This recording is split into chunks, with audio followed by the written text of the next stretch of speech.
Determine the focal length of a lens if u is equal to 20 plus minus 0.2 centimeter and v is equal to 50 plus minus 0.5 centimeter.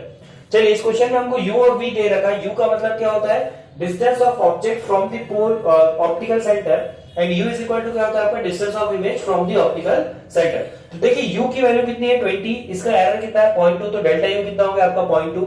v is equal to कितना है आपका 50 और इसका जो error है वो कितना है आपका 0.5. नाउ अगर मुझे बात करना है यहाँ पर फोकल लेंथ की, तो फोकल लेंथ क्या होता है देखो 1 by v is equal to 1 by v minus 1 by f is equal to 1 by v minus 1 by u. किसके लिए होता है? ये लेंस के लिए. ठीक है, अब यहाँ पर जो सबसे इंपॉर्टेंट चीज है वो हमको ये पता करना है कि लेंस कौन से टाइप की है. ठीक है, लेंस कौन से टाइप की है और u को पॉजिटिव लेना है नेगेटिव लेना है, v को पॉजिटिव लेना है या नेगेटिव लेना है, ये हमको यहाँ पर क्या करना है पता करना है. तो देखिए अगर यहाँ पर लेंस कॉनकेव टाइप की होती तो कॉनकेव लेंस के केस में हमेशा जो इमेज होती है ना उसका साइज ऑब्जेक्ट्स के डिस्टेंस से कम होगा. मतलब कि जो इमेज का डिस्टेंस होगा वो हमेशा क्या होगा ऑब्जेक्ट के डिस्टेंस से कम होगा. बट हमारे केस में देखो हमको क्या दिख रहा है, हमको दिख रहा है कि u is less than v. u क्या है आपका छोटा है v से. u v से छोटा कभी होगा? सिर्फ और सिर्फ कॉन्वेक्स लेंस के केस में. कॉन्वेक्स लेंस के केस में भी कब होगा? ध्यान से देखो यहाँ पर v जो है वो क्या है 2 times of more than 2 times of u. v क्या है आपका more than 2 times of u. तो अगर मान लीजिए कि मेरा जो ऑब्जेक्ट है, मैं डायग्राम यहां पर बना देता हूं आपको, थोड़ा सा इसको क्लियर कर देता हूं कि ये अगर मेरा डायग्राम है, ठीक है, ये इसका ऑप्टिकल सेंटर, ये इसका फोकस, ये इसका क्या हो गया 2f. ठीक है, ये इसका क्या हुआ f और ये इसका क्या हुआ आपका 2f. ठीक है, थोड़ा सा हम लोग एनालिसिस कर रहे हैं, 10th में आपने पढ़ा है. मान लीजिए कि मेरा जो ऑब्जेक्ट है वो कहां होता, ये 2f के बाद होता, तो इमेज कहां बनती f के पहले. इसका मतलब क्या है कि u की वैल्यू बड़ी होती, v की वैल्यू क्या होती छोटी. ठीक है, बट हमारे यहाँ पर क्या है u की वैल्यू छोटी है. नाउ सेकंड, अगर मेरा 2f के ऊपर ऑब्जेक्ट होता तो इमेज भी कहां बनती 2f पे. u और v दोनों क्या होते हैं आपके सेम. अगर मेरा ऑब्जेक्ट f और 2f के बीच में, अगर मेरा ऑब्जेक्ट कहां है f और 2f के बीच में, तो इमेज कहां पर बनेगी? इमेज बनेगी यहां कहीं. ठीक है, ऑब्जेक्ट कहां पर है आपका f और 2f के बीच में है, तो इमेज कहां बनेगी? बाहर की तरफ. इसका मतलब क्या है? ठीक है, ध्यान से समझना इसको कि लेट्स से कि f की वैल्यू कितनी है आपकी 20 और ये है आपका 30 पे. तो यहां पर देखिए f की वैल्यू कितनी थी 20, तो 20 और 20 40 के बाद आपका क्या बनने वाला है? इमेज बनने वाला है. तो यहां पर आपको क्लियरली दिख रहा है कि आपका जो v है वो मोर देन ट्वाइस है, मोर देन ट्वाइस. इसका मतलब कहीं ना कहीं हमारा जो ऑब्जेक्ट है वो कहां रखा हुआ है? फोकस और 2f के बीच में. ठीक है, कौन से टाइप का लेंस हो गया आपका? कॉन्वेक्स. अब देखिए u जो होता है वो क्या होता है आपका ऑप्टिकल सेंटर से डिस्टेंस ऑब्जेक्ट का, और v जो होता है वो क्या होता है इमेज का डिस्टेंस. इस डायरेक्शन में अगर हम कुछ मेजर करते हैं तो उसको हम लेते हैं नेगेटिव, इस डायरेक्शन में कर रहे हैं तो पॉजिटिव. तो v जो है उसको हमको लेना है पॉजिटिव, बट u जो है हमारा वो यहाँ पर क्या होगा? नेगेटिव. ये बहुत इंपॉर्टेंट पॉइंट है कि u जो है हमारा वो यहाँ पर क्या होगा? नेगेटिव. तो यहाँ पर ये जो u की वैल्यू है इसने तो हमको सिर्फ पॉजिटिव दे रखा था. ठीक है, तो ये u की वैल्यू क्या होगी? नेगेटिव. नेगेटिव नेगेटिव मिलके क्या हो गया यहाँ पर आपका पॉजिटिव. ठीक है, अगर मैं डायरेक्टली आपको ये लिखता तो आप कंफ्यूज हो जाते हैं, आप बोलते हैं कि सर ये तो मिरर के लिए फॉर्मूला होता है, लेंस के लिए तो माइनस आता है. तो यहाँ पर प्लस कैसे आया आपका? इस u की वजह से. अब देखिए आप बहुत सिंपल हो गया ये 1 by f is equal to कितना है आपका 1 by v plus 1 by u. LCM ले लो तो u ऊपर गया प्लस v ऊपर गया, अपॉन में कितना आ गया आपका uv. मुझे क्या निकालना है? f इज इक्वल टू क्या हो गया आपका uv अपॉन में u प्लस v. मुझे क्या निकालना है यहाँ पर? f की वैल्यू. ठीक है, और एरर दे रखा है तो मुझे यहाँ पर f के अंदर एरर भी निकालना पड़ेगा. सबसे पहले तो हम लोग क्या कर लेते हैं, यहाँ पर f की वैल्यू निकाल देते हैं. देखो f की वैल्यू कितनी होगी? f is equal to u कितना है भाई 20, तो ये पुट करा 20. v कितना है 50, पुट किया 50, अपॉन में देखिए कितना हो गया 20 प्लस 50. सिंपल सा कैलकुलेशन है यहाँ पर. तो 20 इंटू 50 कितना होता है देखो 1000, और ये कितना हो गया आपका 17. 1 0 से 1 0 कैंसिल हुआ, बचा कितना 100/7. 100/7 की वैल्यू बता दो फटाफट से मेरे को, कितना होगा? 14.3 अप्रोक्सीमेट. 14.3 क्या हो गया यहाँ पर इसकी वैल्यू. तो f की वैल्यू कितनी आ गई हमारे पास? 14.3 अप्रोक्सीमेट बात करी. अब मेन चीज आती है एरर की. तो देखिए f इज इक्वल टू क्या है? f is equal to uv upon में u प्लस v. तो लेट्स से कि ये जो uv है ना इसको मैं मान लेता हूं a. ठीक है, और ये जो u प्लस v है इसको मैंने क्या मान लिया b. तो मेरा f किस फॉर्म में? f मेरा डिवीजन के फॉर्म में. ठीक है, f मेरा क्या है यहाँ पर? डिवीजन के फॉर्म में. तो यहां पर अगर मैं बात करूं तो f के अंदर जो एरर होगा वो कौन सा वाला होगा आपका? रिलेटिव. तो डेल्टा f बाय f या फिर परसेंटेज, दोनों एक ही बात है. Delta f by f is equal to कितना हो जाता है आपका? Delta a by a plus delta b by b. इसका मतलब क्या है, इसको ध्यान से समझिएगा।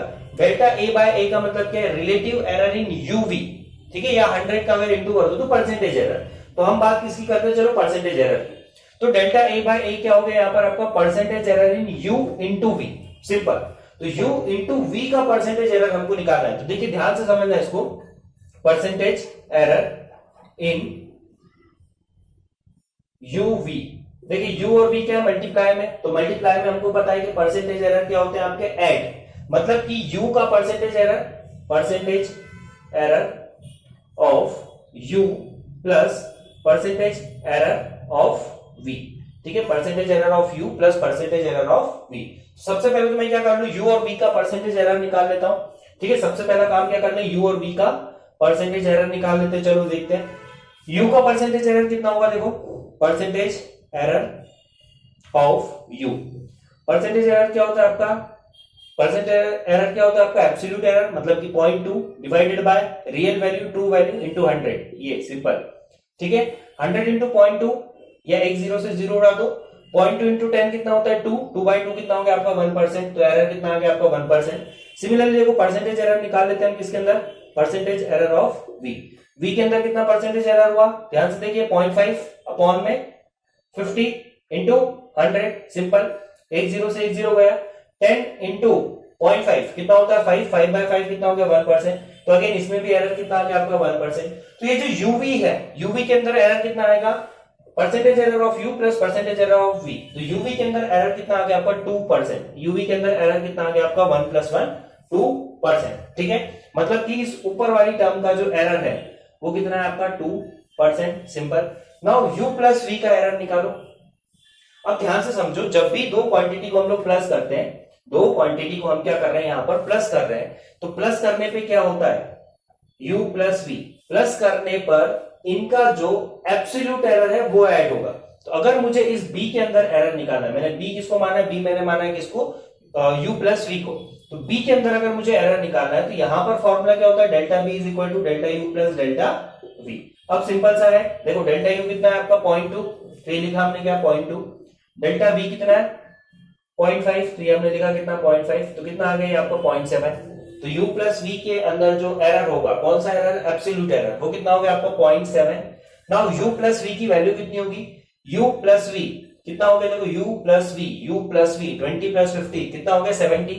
तो u प्लस v की वैल्यू कितनी है आपकी 70। अब मुझे क्या निकालना है, मुझे इस b का भी परसेंटेज एरर निकालना है। तो b का परसेंटेज एरर कैसे निकलेगा, डेल्टा b अपॉन में b इंटू 100, सिंपल। देखो 100 से एक ही करता, 0.7 इंटू 10 कितना हो गया 7, 7/7 कितना हो गया 1, तो आंसर कितना आ रहा है आपका 1%। मतलब कि जो b है, ये जो u प्लस v है, इसका एरर कितना आ गया आपका 1%, इसका एरर कितना आ गया 1%। और मुझे किसके अंदर एरर निकालना है, मुझे तो f के अंदर एरर निकालना है। अब देखिए f इज इक्वल टू क्या है, uv अपॉन में u प्लस v।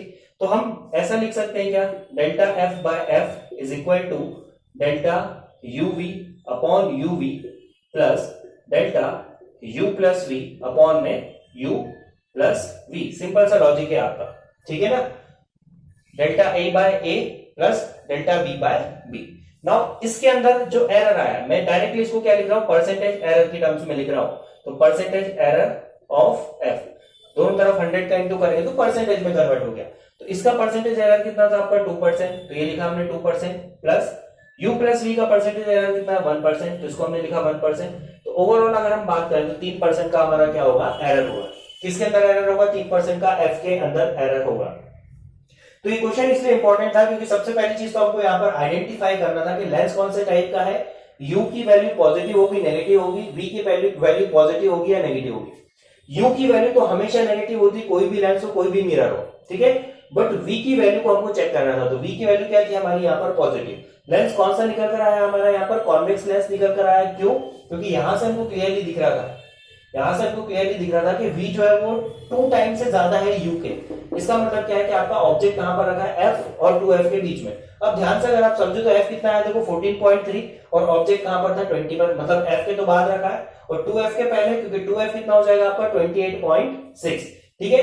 तो थोड़ा सा यहाँ पर आपको लॉजिकली सोचना था इसको। उसके बाद आपका जो फॉर्मूला बना है उससे हमने इसको पूरा सॉल्व किया। f की वैल्यू कितनी आ गई आपकी 14.3 और एरर कितना आ गया आपका 3%। अगर आप चाहो तो इसका 3% एरर निकाल सकते हैं। एब्सोल्यूट एरर अगर निकालने को बोला होता, मान लो अगर आपको क्या बोला होता उसने कि find the absolute error in F, तो आप क्या करते हैं 3% ऑफ 14.3, ये आपका क्या हो गया एब्सोल्यूट एरर किसके अंदर, एफ के अंदर। तो 3% निकालना तो क्या करा आपने 3/100 इंटू 14.3, ठीक है 3/100 इंटू 14.3। अब जब आप इसका इंटू करेंगे और इसको सिंप्लीफाई करेंगे तो ठीक है 14 इंटू 3 कितना हो गया आपका 28, 42.9 अपॉन में कितना आ गया आपका 100। अभी इसको 100 से डिवाइड कर दो तो ये हो जाएगा आपका 0.429, ठीक है, और राउंडिंग ऑफ करो तो 0.43।